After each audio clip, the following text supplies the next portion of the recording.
Hi friends, আবারও চলে এসেছি নতুন একটি ভিডিও নিয়ে।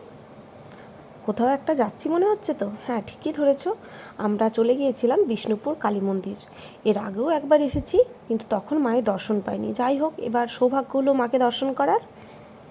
মন্দিরের পাশেই আছে গঙ্গা নদী, গঙ্গার অপরূপ দৃশ্য। সেখানে কিছুটা সময় কাটালাম, তারপর মন্দিরের চারিপাশটা একটু ঘুরে দেখলাম। তোমরা দেখতেই পাচ্ছ পাখিদের থাকবার জন্য কি সুন্দর ব্যবস্থা করা এখানে। এখানে কিছুটা টাইম কাটালাম। পাশেই আছে ছোট্ট একটা পার্ক, তার পাশেই বাচ্চাদের খেলা করার জন্য কিছু দোলনারও ব্যবস্থা করা আছে। যাই হোক, আমরা যখন গিয়েছিলাম তখন প্রচণ্ড রোদ ছিল। তোমরা যদি আসতে চাও আসতে পারো। এটি বহরমপুর বাস স্ট্যান্ড থেকে খুব একটা দূরে না। তোমরা আসলে বিকেলে আসতে পারো। আমার মনে হয় বিকেলের পরিবেশটা আরও সুন্দর লাগবে। তোমরা এতক্ষণ নিশ্চয়ই ভাবছো যে কার সঙ্গে গিয়েছি, কে কে গিয়েছি। এই দেখো, সঙ্গে ছিল আমার হাজব্যান্ড আর আমার ছোটো মামা।